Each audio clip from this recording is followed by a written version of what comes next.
Dalam video yang beredar, tampak seorang wanita naik ke atas panggung membawa segepok uang dengan pecahan Rp50.000.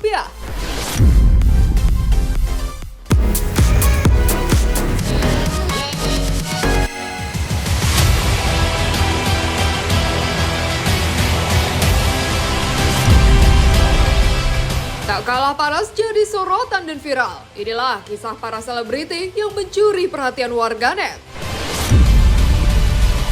Prilly Latukonsina yang sampai menangis melihat konser Taylor Swift di Singapura.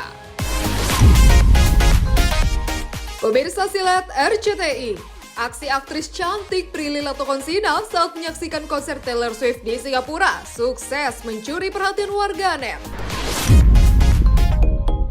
Sebagai fans garis keras, Prilly bahkan sampai duduk di bangku penonton yang dekat dengan panggung utama. Melalui akun media sosialnya, wanita kelahiran 15 Oktober 1996 itu pun membagikan momen yang memperlihatkan rasa takjub luar biasa.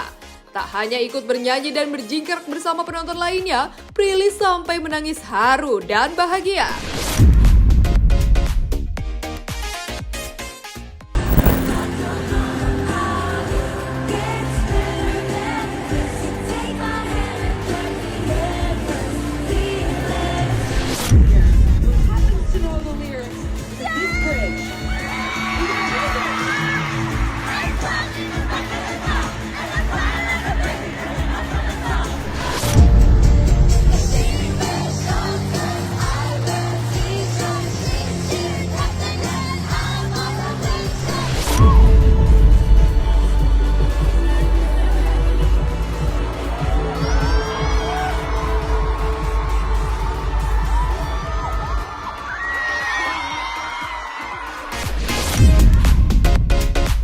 Sekalian liburan healing juga ya, kerja mulu, itu adalah suatu hal yang aku impikan juga selama ini. Belum tentu bisa kayak gitu lagi tahun depan, takutnya tahun depan sibuk.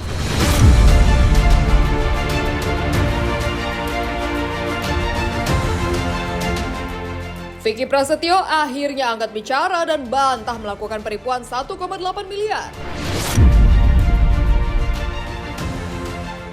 Setelah dilaporkan ke polisi atas dugaan penipuan proyek pembangunan arena olahraga dan konstruksi jalan di kawasan Karawang Barat, Vicky Prasetyo akhirnya angkat bicara. Secara tegas, ia membantah tudingan Olive Manurung, kontraktor yang mengerjakan proyek tersebut. Secara gamblang, Vicky menjabarkan bukti-bukti versi dirinya. Namun anehnya, ia justru terus mempertanyakan dari mana sebenarnya angka 1,8 miliar rupiah yang digugatkan kepadanya itu didapatkan. Di sisi lain, menurut pelapor, sejak Desember 2023 kemarin, proyek tersebut sudah berjalan 50%, namun Vicky tak kunjung membayar tagihan. Karena dianggap hanya mengubar janji tanpa kepastian, akhirnya memilih untuk menempuh jalur hukum. Kalau menurut saya terlalu awal aja untuk menentukan seseorang dengan dihakimi seperti itu gitu. Punya kesepakatan yang kalau memang sudah selesai baru ada pembayaran gitu loh. Terus tiba-tiba saya nggak tahu angka 1,8 itu dari mana, hasilnya apa, itu yang saya nggak tahu. Terus keduanya tidak ada di dalam klausul perjanjian atau apapun yang saya harus membayar setiap progres perkembangan gitu. Misalkan termin gitu, makanya tiba-tiba langsung dibilang penipuan kontraktor gitu. Poin 3 ya, apabila setelah ya kalau setelah berarti selesai. Apabila setelah terlaksananya pembangunan lapangan penyelesaian internasional terdapat masalah juga seperti pembangunan yang tergenang, air, drainase yang tidak berjalan, maka pihak pertama yaitu saya meminta pertanggungjawaban kepada pihak kedua. Sekarang saya memohon kepada mereka, lapangannya hancur, ini buktinya. Udah tergenang, ini hari ini ya, hari ini. Foto Per hari ini. dokumen hari ini. Iya, dokumen hari ini sudah Kebetulan tergenang. tadi gerimis sih. Selamat pagi Pak, kata dia, maaf ganggu, bisa minta tolonglah Pak, apa? Minta tolong untuk apa? Coba teman-teman baca deh. Baca. Nggak, coba ayo teman-teman baca. Maaf teman-teman media, minta tolong untuk apa? Minta tolong untuk apa? Ini kan Pak Piki. Ya, Mas semuanya. Ya. Ini tanggal 5 Desember, saya udah WA. Ini bahasa saya. Assalamualaikum Pak, maaf mengganggu terkait invoice kita. hari ini gimana bos? Mohon petunjuk ya, makasih. Dia balas, waalaikumsalam. Koordinasi Pak, sama Bella. koordinasi sama Bella ya. Kan dibalas sama beliau. Berarti sah dong invoice yang kami lampirkan itu. Sudah masuk. Ini sudah masuk ke beliau. Berarti tidak ada masalah. Harusnya kalau enggak, waktu itu invoice yang mana Pak? Gitu dong. Iya. Invoice yang kita tagih itu. Artinya invoice Pak. Invoice itu cuman kan tidak kita sebut lagi tiap Ini hari. invoice-nya. Invoice tidak setiap saat lagi gitu, Bu kan? Dari SPK ini, tadi kan saya udah lihat juga bahwa pada poin 3 dia bahas yang isinya apabila setelah terlaksananya pembangunan lapangan mini soccer internasional terdapat masalah seperti pembangunan yang tergenang air, drainase yang tidak berjalan, maka pihak satu meminta pertanggungjawaban dari pihak dua. Di dalam bahasa ini kan bias apabila setelah terlaksananya. Terlaksananya ini kan sudah dilaksanakan. Kan di dalam sini juga tidak disampaikan selesai atau tidaknya dari pembayaran itu. Kemudian untuk pertanggungjawaban apabila ada drainase atau banjir, ya, bagaimana klien kami bertanggung jawab saat ini? Sedangkan uangnya pun, tagihannya pun, invoice-nya pun belum dibayarkan oleh saudara Piki. Sedangkan uangnya pun, tagihannya pun, invoice-nya pun belum dibayarkan oleh saudara Piki.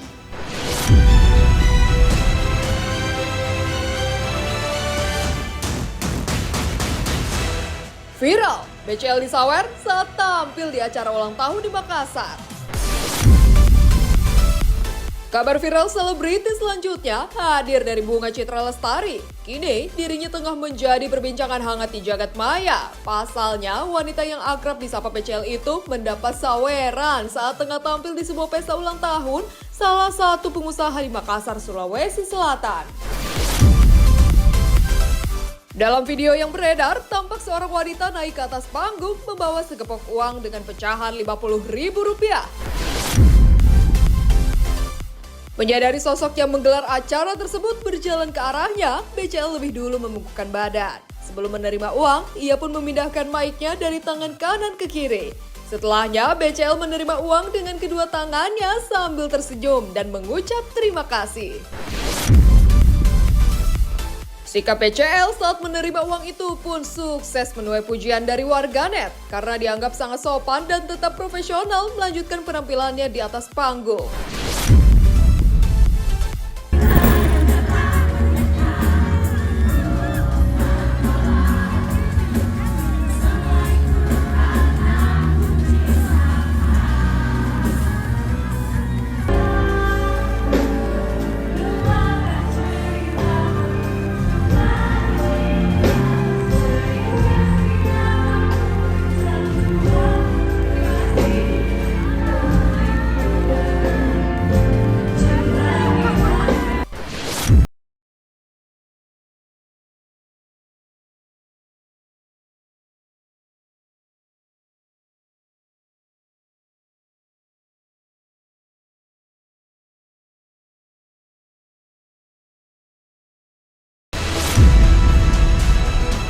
Di saat konfliknya dengan sang ibu Nikita Mirzani masih belum kunjung usai, Laura Mizani Naseru Arsy atau yang akrab disapa Loli akhirnya pulang ke Indonesia setelah sekian lama berada di London, Inggris. Kedatangan Loli di Bandara Soekarno-Hatta itu disambut oleh kekasihnya Fadel Badije. Dalam video yang beredar di media sosial, Loli pun tampak sumringah saat akhirnya bertemu Fadel. Ia kemudian berlari dan langsung memeluk sang kekasih untuk pertama kali. Namun yang menjadi pertanyaan warganet, mengapa Nikita Mirzani justru tidak terlihat menjemput kedatangan Loli di bandara?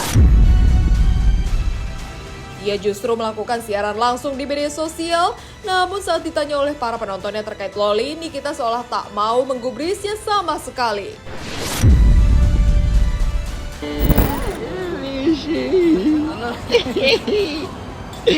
Oh my God,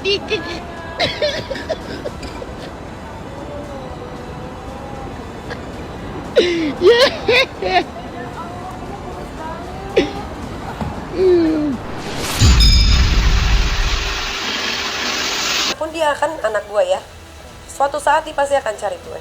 Siapa yang akan membantu kehidupannya dia kalau bukan ibunya? Ya, walaupun gue disakiti, tapi gue tidak akan menyerang yang namanya darah daging sendiri.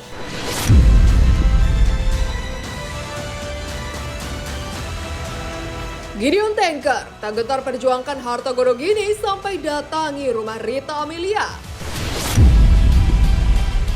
Meski hingga kini masih belum mendapat respon yang baik, namun Gideon Tanker terus berjuang untuk mendapatkan keadilan terkait harta gono gini terhadap mantan istrinya Rita Amelia.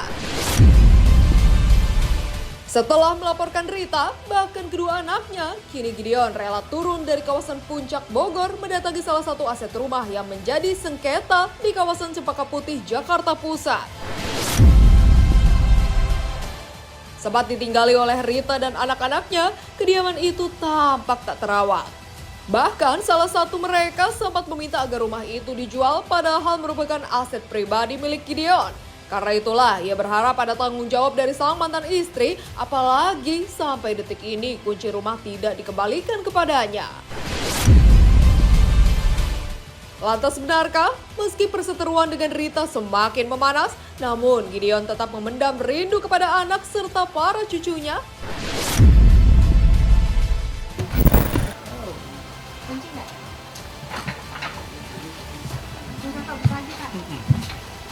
Pemilik yang buka ya. Assalamualaikum. Permisi. Banyak kenangan.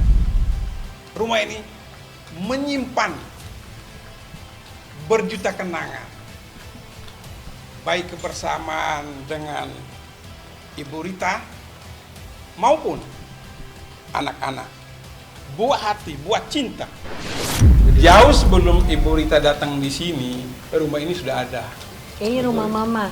Rumah mama. Rumah mama. Nggak ada kabar, habis pakai dibiarin aja begitu.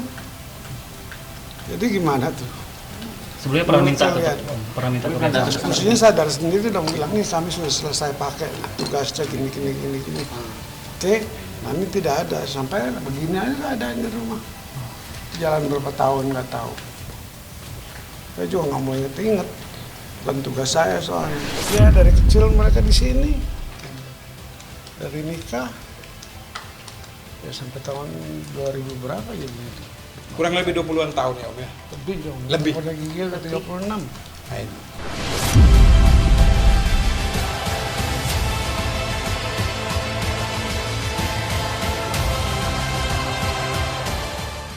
Tangis Asya Syara pecah memperjuangkan hak asuh untuk anak-anaknya dengan datangi KPAI. Konflik tak kunjung usai, meski sudah menjadi mantan juga terjadi antara Asya Syara dengan Syafiq Asadi.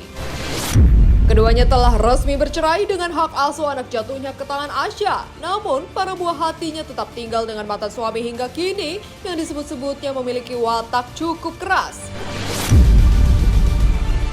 Kemarin, didampingi kuasa hukum, Asya mendatangi Komisi Perlindungan Anak Indonesia atau KPAI membuat pengaduan terkait akses pertemuannya dengan buah hati dipersulit oleh Syafiq. Air matanya pun pecah saat mengungkapkan betapa sebagai seorang ibu ia memendam kerinduan mendalam. Asya juga merasa anak-anaknya berada di bawah tekanan mantan suami, bahkan untuk menelepon dirinya pun kerap dilarang. Karena itulah, Asya mengaku akan menempuh jalur apapun demi bisa berkumpul kembali dengan anak-anaknya, apalagi menjelang bulan suci Ramadan. Aku ingat ada satu hadis juga, kalau kita teringat orang kita nangis, itu orang sangat mencintai kita gitu. Jadi pas aku ingat, kan anak aku lagi kenapa nih gitu, apa dia lagi sakit, apa dia lagi rindu, namanya anak kecil ya, pengen sama ibunya, pasti pengen dekatan mamahnya. Itu aja sih. Aku sampai aku WA dia, mama kangen banget, mama keinget nggak bisa tidur karena kebayang mukanya dia. Ternyata nggak bisa diomongin lah, komunikasi dengan baik untuk saat ini. Aku nggak ngerti kenapa. Mudah-mudahan ya Allah bukain hatinya, mudah-mudahan Allah bisa melihat ini dari sisi yang lain gitu loh.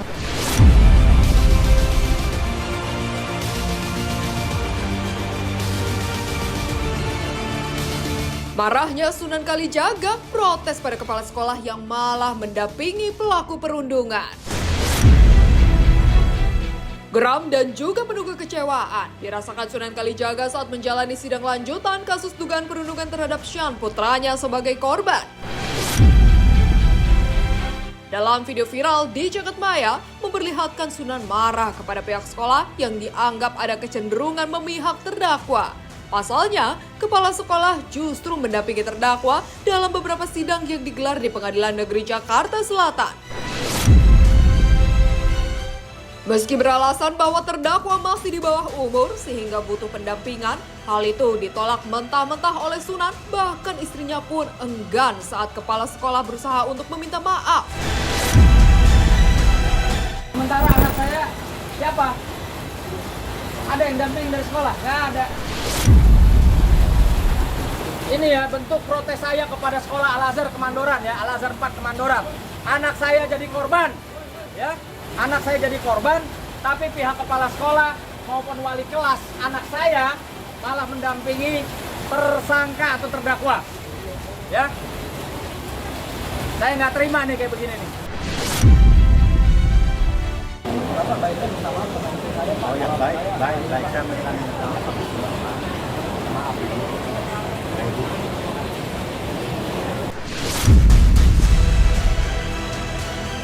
Ada satu pemandangan yang saya dan terutama si anak dan istri saya tadi sampai menangis melihat bahwa anak pelaku ini datang hadir didampingi oleh kepala sekolah dari Al-Azhar 4 Kemandoran, Jakarta Selatan, dan wali murid atau wali kelas putra saya, yang dimana sebenarnya si anak pelaku itu wali kelasnya itu guru yang berbeda gitu loh. Makanya tadi saya tanya sama kepala sekolah, Pak Kepala Sekolah, murid Pak Kepala Sekolah ini siapa saja sih? Putra saya yang menjadi korban, atau si anak pelaku ini yang berinisial B? Atau dua-duanya, saya bilang. Kalau dua-duanya kan Bapak harusnya bisa menjaga perasaan, bisa netral. Jangan mendampingi